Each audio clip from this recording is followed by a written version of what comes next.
Saturation यानी संतुष्टिकरण का नया विस्तार दिया है।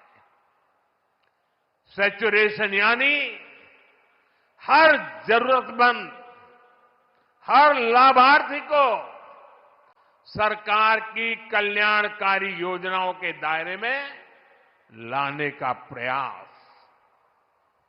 जब सैचुरेशन की भावना होती है तो भेदभाव नहीं होता, और यही तो सुशासन है, यही सच्चा सामाजिक न्याय है, यही सच्चा सेकुलरिज्म है।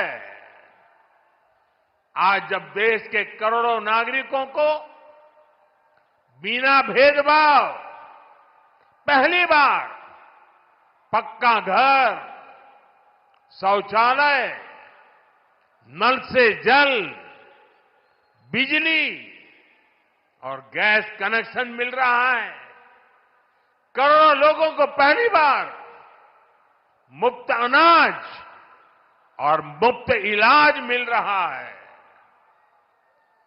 पंक्ति में खड़े अंतिम व्यक्ति तक पहुंचने का प्रयास हो रहा है, तो पंडित दीनदयाल जी के विजन के साथ न्याय हो रहा है। साथियों, बीते दशक में करोड़ों भारतीयों ने गरीबी को परास्त किया है, गरीबी को हराया है।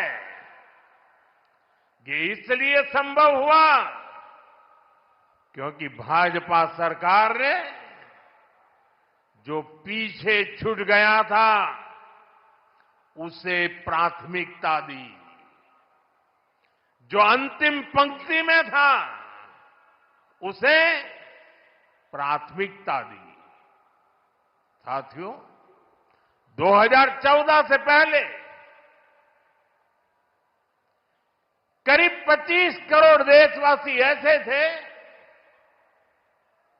जो सरकार की सामाजिक सुरक्षा योजनाओं के दायरे में थे।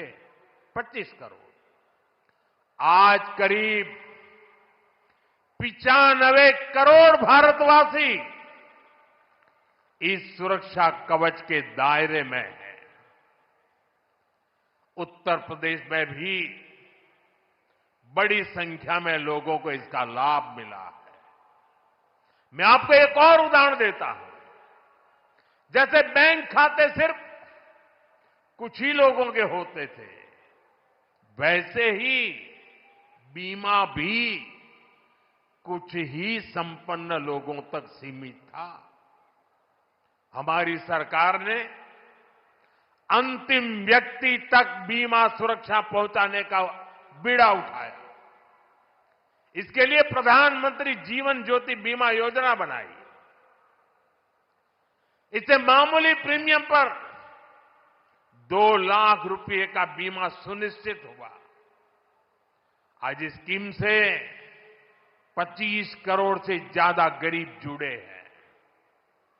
इसी तरह दुर्घटना बीमा के लिए प्रधानमंत्री सुरक्षा बीमा योजना चल रही है।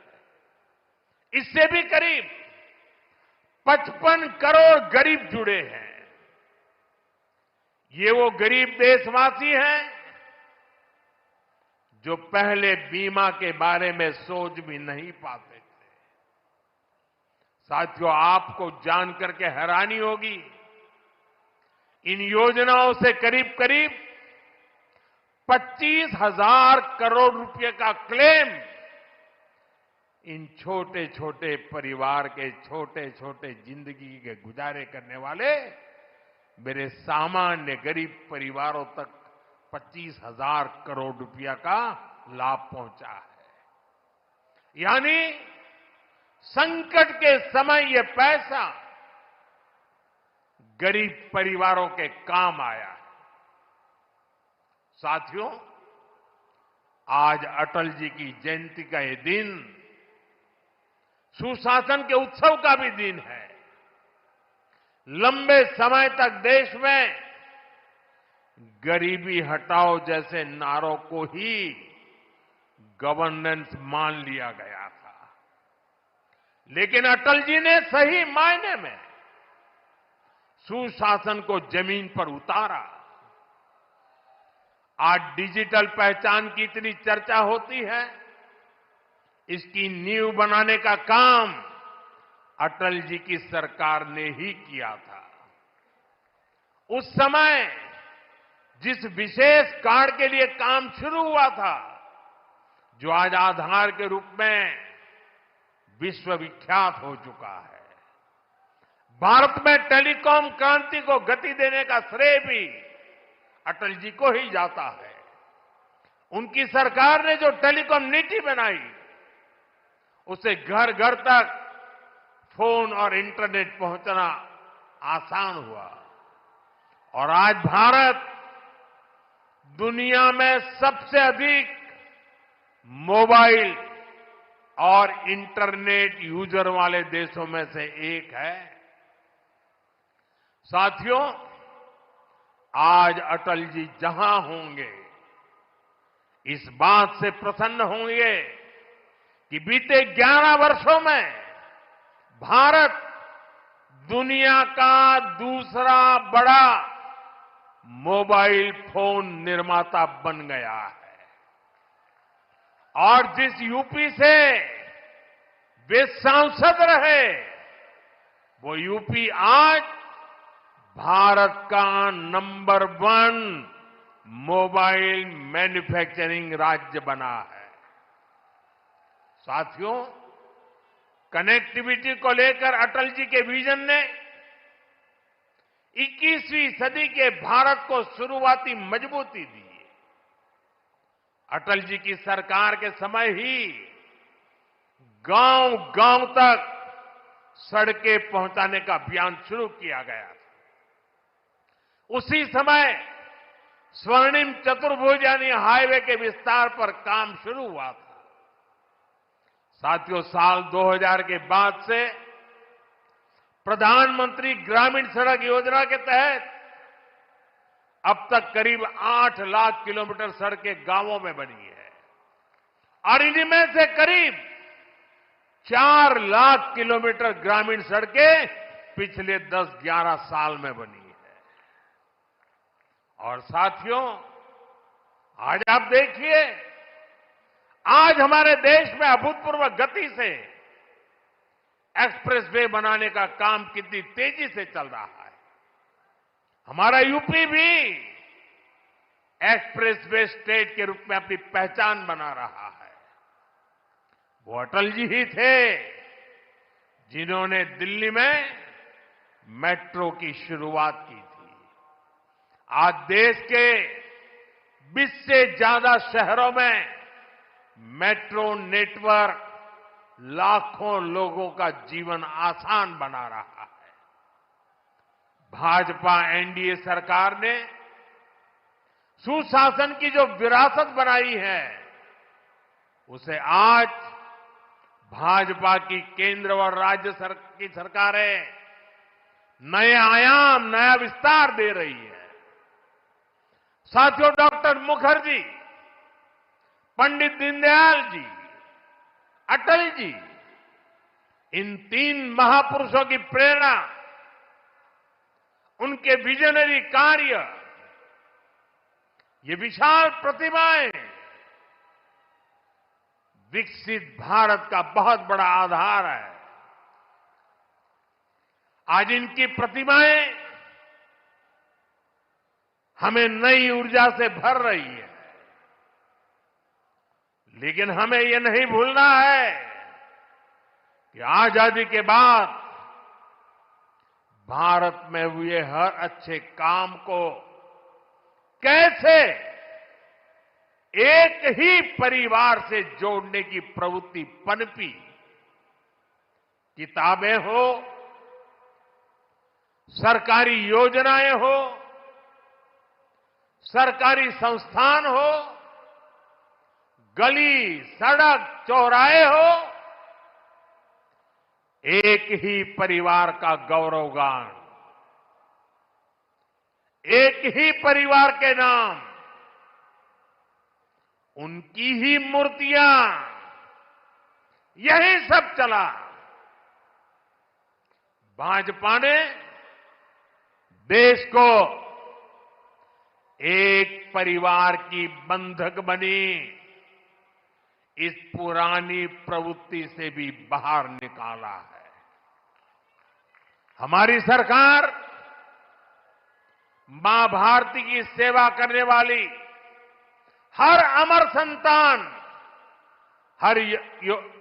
हर किसी के योगदान को सम्मान दे रही है। मैं कुछ उदाहरण आपको देता हूं। आज नेताजी सुभाष चंद्र बोस की प्रतिमा दिल्ली के कर्तव्य पथ पर है। अंडमान में जिस द्वीप पर नेताजी ने तिरंगा फहराया, आज उसका नाम नेताजी के नाम पर है। साथियों, कोई नहीं भूल सकता कि कैसे बाबा साहब आंबेडकर की विरासत को मिटाने का प्रयास हुआ।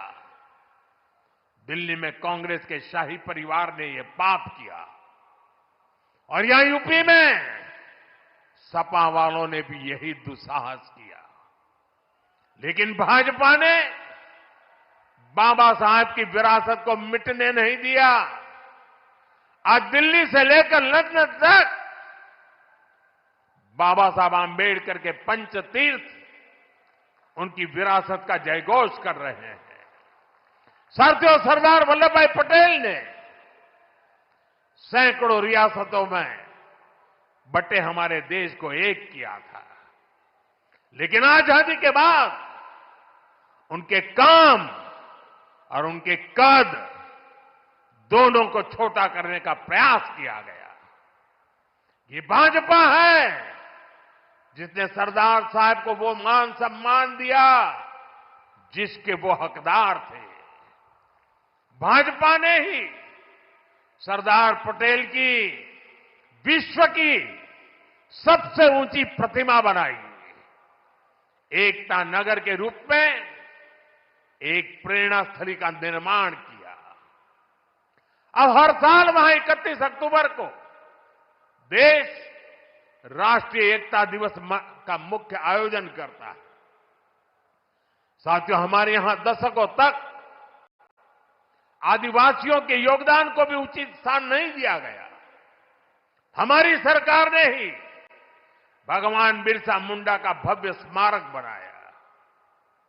अभी कुछ सप्ताह पहले ही छत्तीसगढ़ में शहीद वीर नारायण सिंह आदिवासी म्यूजियम का लोकार्पण हुआ है।